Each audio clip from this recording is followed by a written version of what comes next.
ഈശോയുടെ മാധുര്യമുള്ള തിരുഹൃദയമേ, എൻ്റെ ഹൃദയം അങ്ങേ ദിവ്യഹൃദയം പോലെയാക്കണമേ. എന്തുകൊണ്ടാണ് ഈശോയുടെ തിരുഹൃദയം പോലെ നമ്മുടെ ഹൃദയം ആകുവാൻ നാം പ്രാർത്ഥിക്കുന്നത്? എന്താണ് ആ ഹൃദയത്തിൻ്റെ പ്രത്യേകത? അത് സ്നേഹത്തിൻ്റെ വറ്റാത്ത ഉറവിടമാണ്. എല്ലാവരെയും ഉൾക്കൊള്ളുന്ന വിശാല ഹൃദയമാണത്. തിരുഹൃദയ സ്നേഹം അത് അളവില്ലാത്തതാണ്. വ്യവസ്ഥയില്ലാത്ത സ്നേഹത്തിൻ്റെ ഉദാത്ത മാതൃകയാണ്. വേദനിപ്പിക്കുന്നവരെയും ഒറ്റിക്കൊടുത്തവനെയും തള്ളിപ്പറഞ്ഞവനെയും ഏകാന്തതയിൽ വിട്ട് ഓടിപ്പോയവരെയും ചേർത്തു നിർത്തുന്ന സ്നേഹത്തിൻ്റെ വിശാലമായ ഇരിപ്പിടമാണ് തിരുഹൃദയം.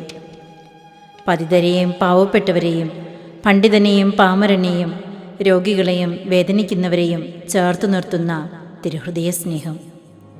പരാതിയില്ലാതെ സ്നേഹിക്കുവാൻ, ശത്രുവിനെയും മിത്രത്തെയും സ്നേഹിക്കുവാൻ, നിസ്വാർത്ഥമായി സ്നേഹിക്കുവാൻ, വ്യവസ്ഥയില്ലാതെ സ്നേഹിക്കുവാൻ, എല്ലാവരെയും ഉൾക്കൊള്ളുവാൻ ഈശോയുടെ തിരുഹൃദയമേ, എൻ്റെ ഹൃദയം അങ്ങേ ദിവ്യഹൃദയം പോലെ ആക്കണമേ.